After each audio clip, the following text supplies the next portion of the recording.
ನಾಗಮಂಗಲದಲ್ಲಿ ನಿನ್ನೆ ಗಣೇಶ ವಿಸರ್ಜನೆಯ ಸಂದರ್ಭದಲ್ಲಿ ನಡೆದಂತಹ ಗಲಭೆ ಸದ್ಯ ರಾಜಕೀಯ ಕೆಸರಚಾಟಕ್ಕೆ ಕಾರಣ ಆಗಿದೆ. ಡಾಕ್ಟರ್ ಜಿ ಪರಮೇಶ್ವರ್ ರಾಜ್ಯದ ಗೃಹ ಸಚಿವರು ಅವರು ಕೊಟ್ಟಂತಹ ಹೇಳಿಕೆಗೆ ವಿಪಕ್ಷ ನಾಯಕರು ನೀತಿ ಕೆಂಡುವಾಗಿದ್ದಾರೆ.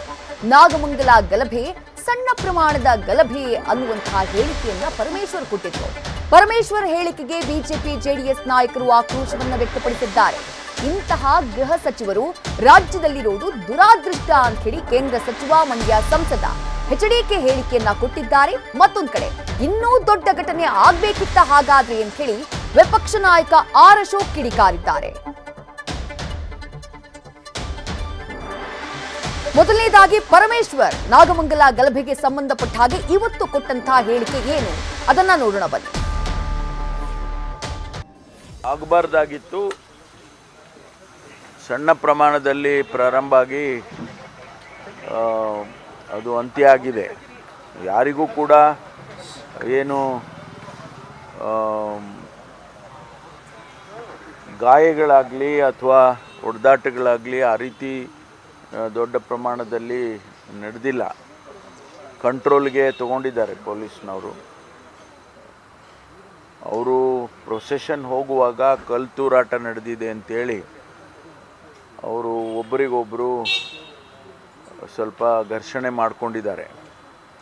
ಆನಂತರ ಎಲ್ಲವೂ ಸಾಲ್ವ್ ಆಯಿತು ಅಂಥೇಳಿ ಹೋಗುವಾಗ ಕೆಲವರು ಮೋಟ್ರ್ ಬೈಕ್ಗಳಿಗೆ ಬೆಂಕಿ ಇಟ್ಟು ಅಂಗಡಿಗಳಿಗೆ ಬೆಂಕಿ ಹಾಕಿ ಅದೆಲ್ಲ ಮಾಡಿದ್ದಾರೆ. ಅಷ್ಟರಲ್ಲಿ ಪೊಲೀಸ್ನವರು ಕಂಟ್ರೋಲಿಗೆ ತೊಗೊಂಡಿದ್ದಾರೆ. ಯಾರಿಗೂ ಪ್ರಾಣಹಾನಿ ಆಗಲಿ ಅಥವಾ ಬೇರೆ ಯಾವುದೇ ರೀತಿಯಲ್ಲಿ ತೊಂದರೆ ಆ ರೀತಿ ಆಗಿಲ್ಲ. ಅಲ್ಲಿ ಈಗ SP IG ಅವರೆಲ್ಲರೂ ಕೂಡ ಇದ್ದಾರೆ ಸ್ಥಳದಲ್ಲೇ. KSRP ಪ್ಲಟೂನ್ ಕೂಡ ನಿನ್ನೆನೇ ಗಲಭೆ ಆದಂಥ ಸಂದರ್ಭದಲ್ಲಿ ಹೋಗಿದೆ. ಅಲ್ಲಿ ಸೀನಿಯರ್ ಆಫೀಸರ್ಸ್ ಕೂಡ ವಿಸಿಟ್ ಮಾಡಿದ್ದಾರೆ. ಕಾಂಗ್ರೆಸ್ ಸರ್ಕಾರ ಅಧಿಕಾರಕ್ಕೆ ಬಂದ ನಂತರ ಸ್ವಲ್ಪ ಒಂದು ವರ್ಗವನ್ನ ಹೆಚ್ಚಿನ ರೀತಿಯಲ್ಲಿ ಓಲೈಸ್ಕೊಳ್ಳಿಕ್ಕೆ ಹೋಗಿ ಜನಗಳ ಮಧ್ಯದಲ್ಲಿರ್ತಕ್ಕಂಥ ವಿಶ್ವಾಸಕ್ಕೆ ಕೊರತೆ ಉಂಟು ಮಾಡತಕ್ಕಂಥದ್ದು ಇವರಿಂದಲೂ ಪ್ರಾರಂಭ ಆಗಿರತಕ್ಕಂಥ ಘಟನೆಗಳು ನಡೀತಾ ಇದೆ. ಇಂಥ ಒಂದು ತೀವ್ರತರವಾದಂಥ ಒಂದು ಘಟನೆ, ಸುಮಾರು 30 ಅಂಗಡಿಗೂ ಹೆಚ್ಚು ಅಂಗಡಿಗಳಿಗೆ ಬೆಂಕಿ ಇಟ್ಟು, ಟೂ ವೀಲರ್ ಶೋರೂಮ್ಗಳಿರ್ಬೋದು, ಬಟ್ಟೆ ಅಂಗಡಿ ಇರ್ಬೋದು, ದಿನಸಿ ಅಂಗಡಿಗಳಿರ್ಬೋದು, ಸಣ್ಣ ಪುಟ್ಟ ವ್ಯಾಪಾರ ಮಾಡ್ತಕ್ಕಂಥವ್ರ ಬದುಕಿನ ಮೇಲೆ ಚೆಲ್ಲಾಟ ಆಡಿರ್ತಕ್ಕಂಥ ಒಂದು ಘಟನೆಯನ್ನ ರಾಜ್ಯದ ಗೃಹ ಸಚಿವ ಅದೇನು ಅಂತ ಏನು ದೊಡ್ಡ ಘಟನೆ ಅಲ್ಲ, ಒಂದು ಸಣ್ಣ ಘಟನೆ ಅಂತೇಳಿ ಲಘುವಾಗಿ ಹೇಳಿಕೆ ಕೊಡ್ತಕ್ಕಂಥ ಇಂಥ ಒಬ್ಬ ಗೃಹ ಸಚಿವ ಇವತ್ತು ಈ ರಾಜ್ಯದಲ್ಲಿ ಇರ್ತಕ್ಕಂಥದ್ದು ಬಹಳ ದುರದೃಷ್ಟಕರ. ಒಬ್ಬ ಬಟ್ಟೆ ಅಂಗಡಿ ಮಾಲೀಕ ನಿಮ್ಮ ಚಾನೆಲ್ಗಳಲ್ಲಿ ಹೇಳ್ತಾನೆ ಸುಮಾರು 1.5 ಕೋಟಿ 2 ಕೋಟಿ ಆ ಒಂದು ವಸ್ತುಗಳೇನಿತ್ತು ಅವನ ಶೋರೂಮ್ನಲ್ಲಿ ಸಂಪೂರ್ಣ ಬೆಂಕಿಗೆ ಆಹುತಿಯಾಗಿದೆ. ಅವನ ಬದುಕೇನಾಗಬೇಕು? ಇದು ಸಣ್ಣ ಘಟನೆ. ಪೆಟ್ರೋಲ್ ಬಾಂಬ್ನ ಎಸೆತಕ್ಕಂಥದ್ದು ಸಣ್ಣ ಘಟನೆನ, ತಲವಾರುಗಳನ್ನ ಬೀದಿಲಿ ಹಿಡ್ಕೊಂಡು ಓಡಾಡ್ತಕ್ಕಂಥದ್ದು ಸಣ್ಣ ಘಟನೆನ. ಇದು ಪೆಟ್ರೋಲ್ ಬಾಂಬ್ಗಳನ್ನು ಎಸೆತಕ್ಕಂಥದ್ದು, ಸ್ಕೂಟರ್ ಶೋರೂಮ್ಗಳಿಗೆ ಬೆಂಕಿ ಇಟ್ಟಿರ್ತಕ್ಕಂಥದ್ದು ತಾವುಗಳು ನಿನ್ನೆ ರಾತ್ರಿಯಿಂದ ಹೇಳ್ತಾ ಇದ್ದೀರಿ. ಮಾಧ್ಯಮದ ಸ್ನೇಹಿತರು ಇವತ್ತು ಹತ್ತಿ ಉರಿತಾ ಇದೆ, ಇದೆಲ್ಲ ಹೇಳಿದ್ದೀರಿ. ನಾನು ಕಾಂಗ್ರೆಸ್ ನಾಯಕರಿಗೆ ಈ ಸಂದರ್ಭದಲ್ಲಿ ನನಗೆ ನೀವು ತಿಳುವಳಿಕೆ ಹೇಳೋದ ಅವಶ್ಯಕತೆ ಇಲ್ಲ.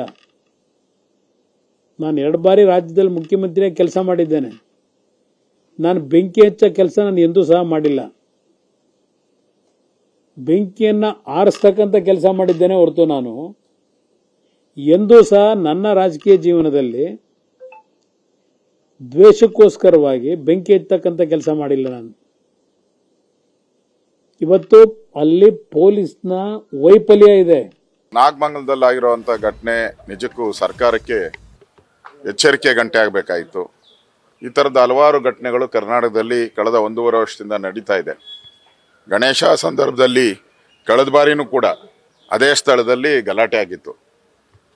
ಪೊಲೀಸರು ಏನು ಮುಂಜಾಗ್ರತೆ ತೆಗೆದುಕೊಳ್ಳದೆ ಮಸೀದಿಯಿಂದ ಲಾಂಗು ಮಚ್ಚು ಈ ಥರದ್ದೆಲ್ಲ ಎಸ್ದು ಗಲಾಟೆ ಮಾಡಿ ಸಾರ್ವಜನಿಕರಿಗೆ ತೊಂದರೆ ಕೊಟ್ಟಿರೋದು, ಗಣಪತಿ ಉತ್ಸವಕ್ಕೆ ತೊಂದರೆ ಕೊಟ್ಟಿರೋದು ನೋಡಿದ್ರೆ ಈ ಸರ್ಕಾರ ಯಾರಿಗೆ ಓಲೈಸ್ತಾ ಇದೆ ಅನ್ನೋದು ಅರ್ಥನೇ ಆಗ್ತಾ ಇಲ್ಲ.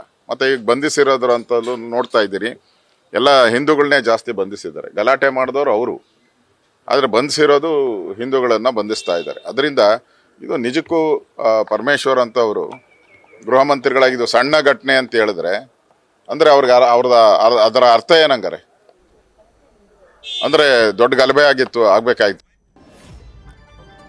ಗೃಹ ಸಚಿವ ಡಾಕ್ಟರ್ ಜಿ ಪರಮೇಶ್ವರ್ ಕೊಟ್ಟಂತಹ ಹೇಳಿಕೆ ವಿಪಕ್ಷಗಳ ಆಕ್ರೋಶಕ್ಕೆ ಕಾರಣ ಆಗಿದೆ. ಸಣ್ಣ ಪ್ರಮಾಣದಲ್ಲಿ ಆರಂಭ ಆಯಿತು, ಆನಂತರ ಅಂತ್ಯ ಆಯಿತು, ಗಲಾಟೆ ಸ್ವಲ್ಪ ಸಣ್ಣ ಪ್ರಮಾಣದಲ್ಲಾಗಿದೆ, ದೊಡ್ಡ ಗಲಭೆ ಏನಾಗಿಲ್ಲ ಅನ್ನುವಂಥ ಅರ್ಥದಲ್ಲಿ ರಾಜ್ಯದ ಗೃಹ ಸಚಿವ ಡಾಕ್ಟರ್ ಜಿ ಪರಮೇಶ್ವರ್ ಹೇಳಿಕೆಯನ್ನ ಕೊಟ್ಟಿದ್ದಾರೆ. ಬಟ್ ನಾಗಮಂಗಲದಲ್ಲಾಗಿದ್ದೇನು ಅನ್ನುವಂಥದ್ದು ರಾಜ್ಯದ ಜನರ ಕಣ್ಣ ಮುಂದಿದೆ. ಎಷ್ಟೋ ಜನ ತಮ್ಮ ಅಂಗಡಿಗಳನ್ನ ಕಳ್ಕೊಂಡಿದ್ದಾರೆ, ಎಷ್ಟೋ ಜನರ ವೆಹಿಕಲ್ಗಳು ಸುಟ್ಟು ಕರಕಲಾಗಿದ್ದಾವೆ, ಎಷ್ಟೋ ಜನರನ್ನ ಈಗ ಅರೆಸ್ಟ್ ಮಾಡಲಾಗಿದೆ. ಅರೆಸ್ಟ್ ಮಾಡಿರೋದ್ರಲ್ಲೂ ಕೂಡ ತಪ್ಪು ಮಾಡಿದವರು ಇನ್ನೂ ಕೂಡ ಹೊರಗಡೆ ಅಡ್ಡಾಡ್ತಿದ್ದಾರೆ ಅನ್ನುವಂಥ ಆರೋಪ ಕೇಳಿಬರ್ತಾ ಇದೆ. ಇದೇ ಕಾರಣಕ್ಕಾಗಿ ವಿಪಕ್ಷಗಳಿಂದ ಆಕ್ರೋಶ ವ್ಯಕ್ತವಾಗಿದೆ. ಗೃಹ ಸಚಿವ ಡಾಕ್ಟರ್ ಜಿ ಪರಮೇಶ್ವರ್ ಅವರ ವಿರುದ್ಧ ಎಚ್.ಡಿ. ಕುಮಾರಸ್ವಾಮಿ ಅವರು ಮಾತನಾಡಿದ್ದನ್ನ ಕೂಡ ಕೇಳಿಸಿಕೊಂಡ್ರಿ. ಹಾಗೆ ವಿಪಕ್ಷ ನಾಯಕ ಆರ್ ಅಶೋಕ್ರ ವಾಗ್ದಾಳಿಯನ್ನ ಕೂಡ ಗಮನಿಸಿದ್ರೆ. ನ್ಯೂಸ್ ಫಸ್ಟ್ ನಿರ್ಭೀತಿಯಿಂದ ನಿಮ್ಮ ಪರವಾಗಿ.